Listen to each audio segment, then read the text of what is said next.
Jump Starties. It's not always possible to get into one of our training seminars in California, so we created the Jumpstart video series, a distance learning tool for your entire staff. You're about to view one in a series of videotape presentations that are designed to assist you in transitioning your healthcare practice into the 21st century. The landscape is changing with new research showing the positive effects of supplementation and changes in diet that can dramatically alter the state of a person's health. The consuming public is well aware of these facts and is spending billions in alternative products and services. Where are you in this market? Are you able to answer the questions your patients ask? Do you feel comfortable with counseling your patients on natural products? Is your business thriving or just surviving, or worse? As a healthcare practitioner, you owe it to yourself and your patients to have the information in these tapes. The principals of the JAG Group have been providing solutions to healthcare practitioners' problems for over 25 years. We understand your business and the challenges you face. The company has structured its technology and support programs to assist you efficiently as you learn. Continuing education programs based on the internet and CD-ROM assist not only you, but also your staff. Don't forget about them. They are the key conduits to your patients.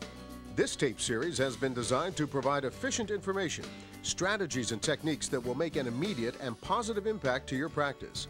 Topics to be covered in this continuing series include nutrition basics and counseling suggestions, building a healthy immune system, the benefits of intestinal health and detoxification, marketing your practice, merchandising and store design, counseling patients, implementing drug nutrient depletion, addressing herb-drug interactions, specialty programs such as weight loss, aromatherapy, homeopathy, herbs, etc. We hope you will find the presentation informative and helpful. The JAG Group staff is here to help. We want to be your single source for all education relating to your natural practice. Let us know how we can assist you in growing your practice. We've got the solution. Welcome to Understanding the Role of Detoxification and the Immune System in Optimal Health. Our presenter in this program is Deborah Arneson. Deborah has a bachelor's degree in food science and biochemistry and a master's degree in counseling psychology. Deborah is a licensed clinical nutritionist in private practice in Chicago. She also regularly lectures for the JAG Group in its Jumpstart seminar series. Deborah has designed wellness programs for major corporations and is an accredited member of the American Preventive Medical Association. She hosts a cable TV show in the Chicagoland area and has created Heart Smart Kids, an educational series for children. We know that you'll find her presentations informative and useful in all areas of your practice. Now sit back and get ready for some extremely valuable information, and be sure to share this with all the members of your staff. Good health. Hello, I'm Deborah Arneson, and today we're going to be talking about detoxification and the immune system in optimal health.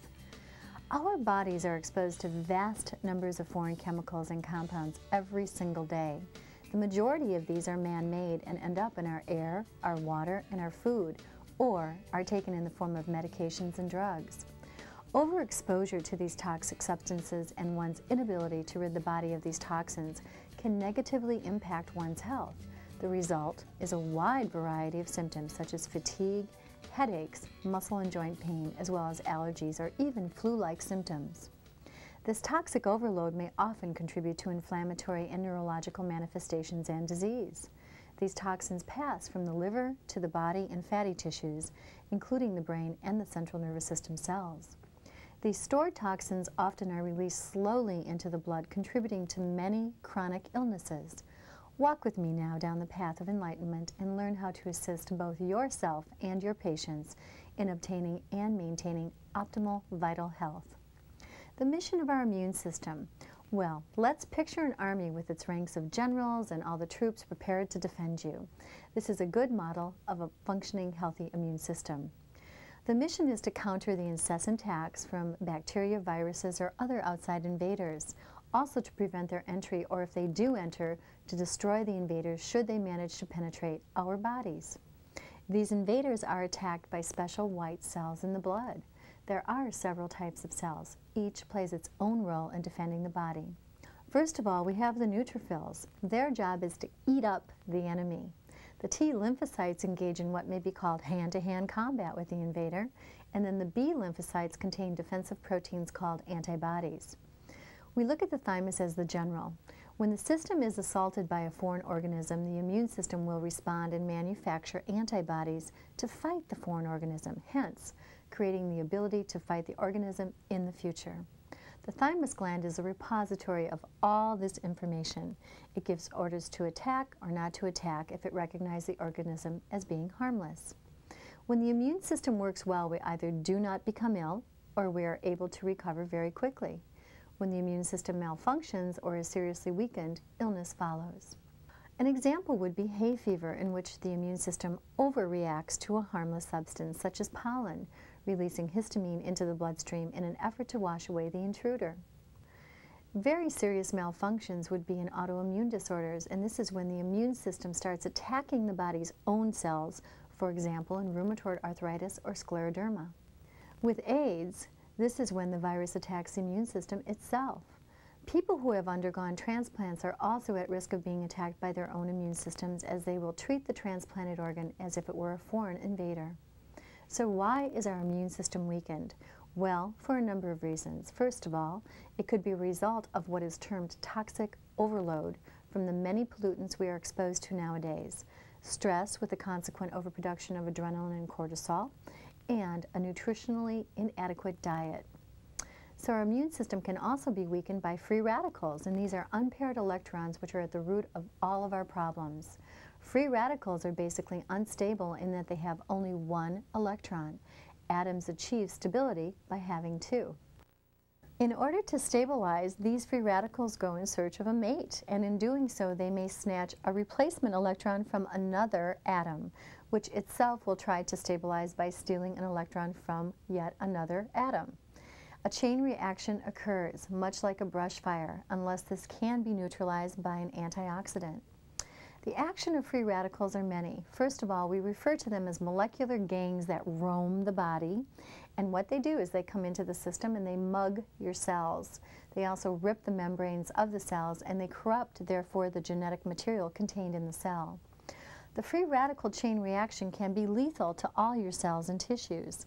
They damage enzymes that are necessary for more than 100,000 reactions of metabolism. They damage genes, they punch holes in your cells, they break down tissues, and as a consequence, destroy the functions of entire organs and systems. Long-term exposure to free radicals contributes towards degenerative disease states, also helps to trigger autoimmune diseases, and can increase the risk of developing cancer. The results of free radical attacks are many. First of all, the arteries can get clogged up, and the cells in the walls of the artery may die, causing heart disease. The chances of contracting cancer are increased when DNA is damaged, and memory loss, senility, and wrinkles can all be attributable to free radical attack. There are environmental factors that can increase free radical production in the body. First of all, cigarette smoke, so exposure is hazardous to your health.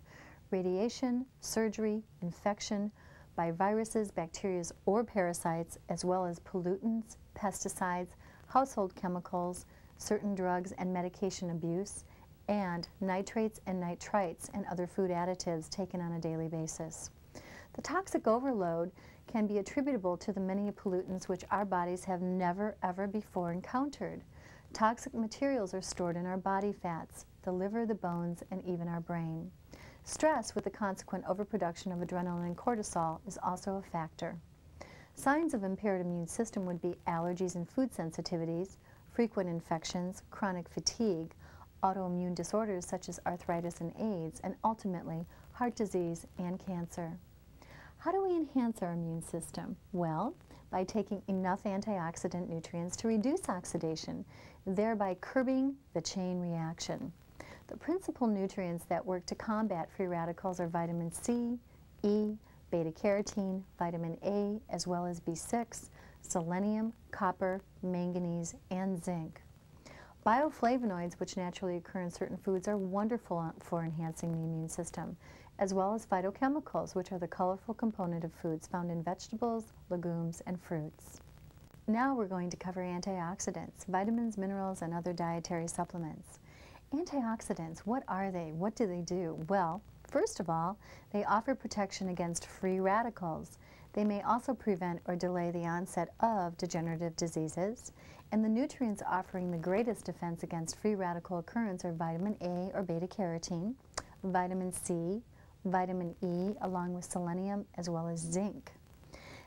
The antioxidative arsenal that our body needs to help fight and compete against free radical occurrence would be proanthocyanidins, garlic, olive leaf, alpha-lipoic acid, glutathione, melatonin, acetylcysteine, and superoxide dismutase.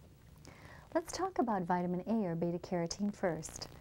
Vitamin A is wonderful. It helps to protect the skin and the mucous membranes, and many studies show that diets high in beta-carotene or vitamin A may lower your risk of developing cancers of the larynx, the esophagus, and lung.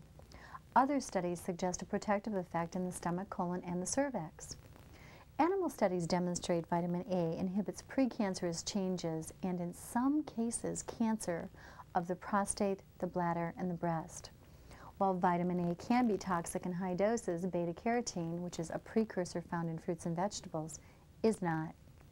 Vitamin C is a marvelous antioxidant, and no one should be without it. Population studies seem to indicate that people whose diets are rich in citrus fruits and vegetables that contain vitamin C are less likely to get cancer of the stomach and the esophagus. Preliminary studies have shown that vitamin C may combat genetically induced colon polyps. People with polyps are at a greater risk for developing colon cancer. Let's not forget about vitamin E. Vitamin E is wonderful. A recent study of over 21,000 men linked a high blood level of vitamin E to a reduced overall risk of cancer. Other studies suggest a protective effect for breast and lung cancer. Selenium, which should always be taken with vitamin E, is an excellent antioxidant. Most studies have also linked higher levels of selenium with a lower risk of cancer, especially cancers of the breast and the colon. However, one study also found that selenium taken in high amounts may enhance skin and pancreatic tumors in some cases. Selenium can be toxic in doses slightly higher than the recommended amount of 50 to 200 micrograms. Superoxide dismutase. SOD is an enzyme reputed to root out free radicals. SOD has also been shown to be beneficial to sufferers of severe rheumatoid arthritis, Crohn's disease, and ulcerative colitis. Alpha-lipoic acid is most effective as an antioxidant and as a scavenger of hydroxy and peroxyl radicals. Alpha-lipoic acid, or ALA, also enhances the action of other antioxidants such as vitamin C, E, and glutathione. Glutathione is one of my favorite antioxidants. It's very necessary for liver function, and most people need help in that area. Glutathione, or GSH as it is normally called, is a small natural protein or peptide. It is most prevalent as a water-soluble antioxidant, and it may return malignant cells to healthy cells. It also works closely with selenium and vitamin C. Nutritional supplementation is often in the form of N-acetylcysteine, NAC, the precursor to glutathione. Garlic.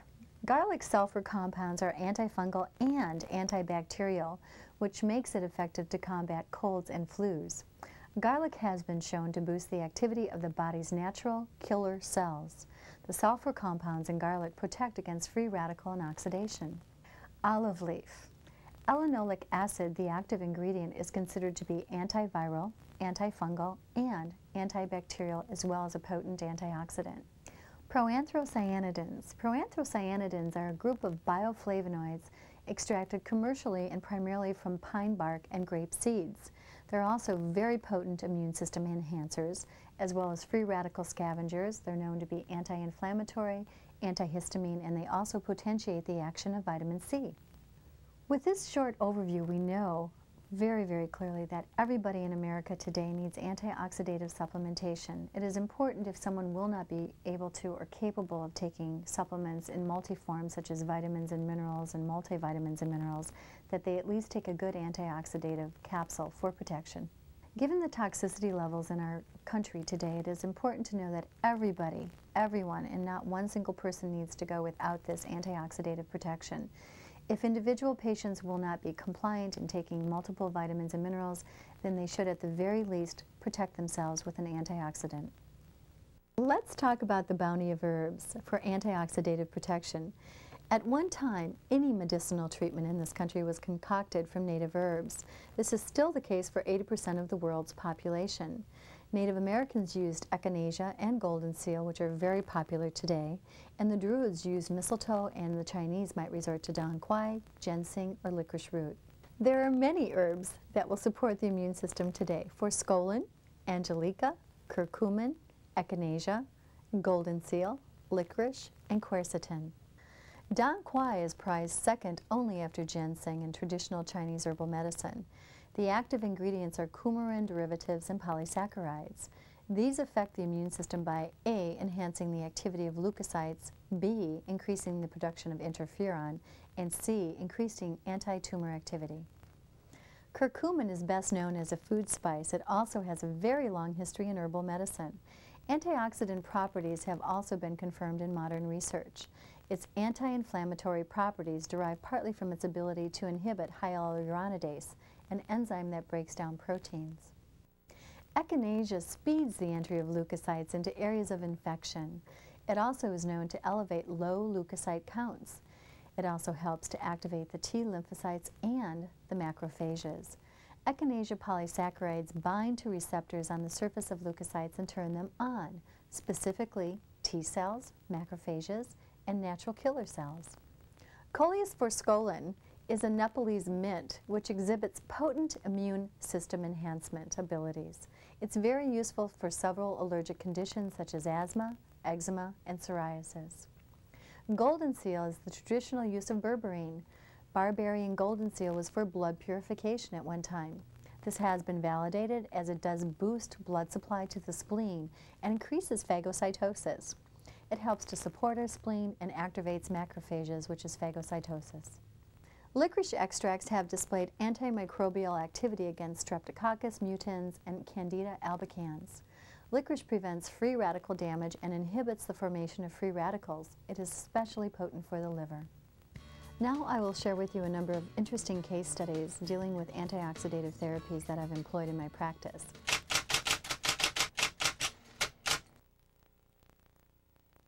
The first case study involves a 17-year-old white male, Michael, who came in with rheumatoid arthritis. He had been diagnosed recently with this disorder. He had sebaceous acne. He had an attitude problem that was pretty severe. He had migraine headaches, constipation, and he literally could not walk more than a block without his joints, his feet, his knees, his ankles hurting him. He was also in a band and he played guitar, but he had to give up playing guitar over the last 2 months because of his wrists and his elbows. So when Michael came in, we took a look at his diet, which was horrible. He was eating a fast food diet almost every day of his life, had been for 17-odd years. Very rebellious, would not listen to his mother, who was very much a holistic-minded parent. But we looked at him, we cleaned up his diet, got him on the right track with his food, and then once we did that, we got his bowels moving consistently, his acne cleared up within 2 weeks, and most of his aches and pains went away within the course of a month. After that, we implemented antioxidative protection. We used selenium, we used glutathione for his liver function because I knew it was very impaired. Every time he ate a cheeseburger or had a Coke, you know, after he had cleaned himself up, so to speak, from a dietary vantage point, he would become very achy and literally have to spend the rest of that day in bed. So we knew that there was impaired cytochrome P450 function and enzymatic production, and we decided to work with the cysteine and glutathione for the liver. Implemented those two, and after that he actually came to another level of well-being, and beyond that we did an antioxidative stress profile test on him, which is a blood test that showed us he needed 25,000 IUs a day of beta-carotene, at least 400 IUs of vitamin E 3 times a day, selenium, as well as zinc and vitamin C, excessive amounts of vitamin C. So we implemented those different changes. I believe he was on 4,000 milligrams of vitamin C a day. He was on about 65 milligrams of zinc, and we had him on 2 micrograms of selenium along with vitamin E. It was a combination of nutrients. Within 3 months, this child was feeling great. His energy was impeccable, and he actually decided to become a clinical nutritionist. So he's changed his curriculum to focus on the sciences so that he in turn can turn around and help someone to obtain and maintain optimal wellness.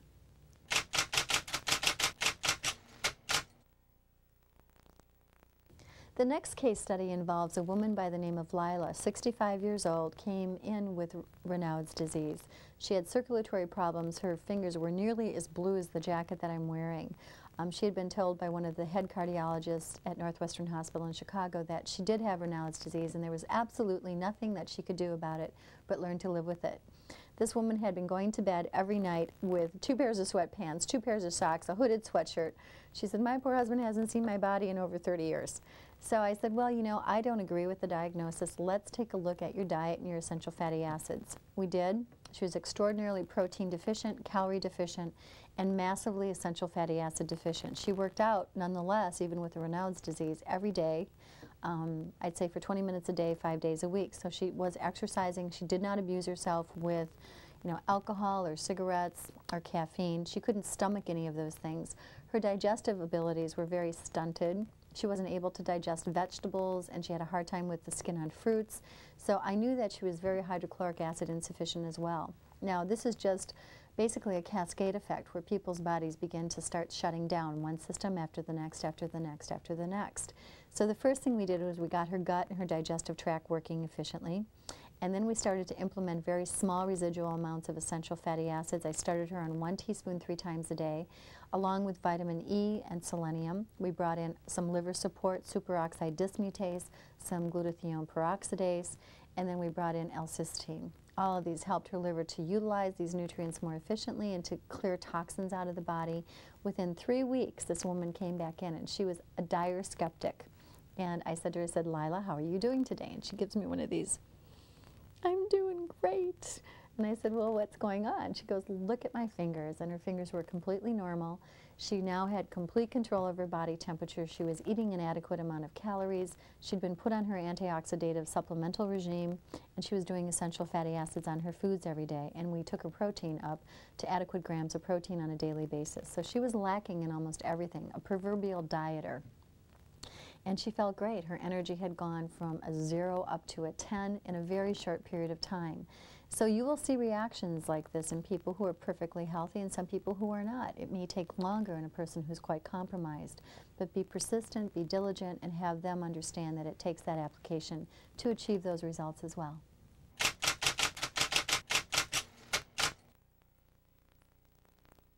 Case study number 3, Gwen. Gwen presented as a 69-year-old morbidly obese woman. She was under complete oxidative stress. Everything in her body hurt. She had crippling arthritis to the point where she could not even walk up a short flight of stairs. So we began, first of all, by addressing her diet, and she was not consuming enough calories as she was chronically dieting.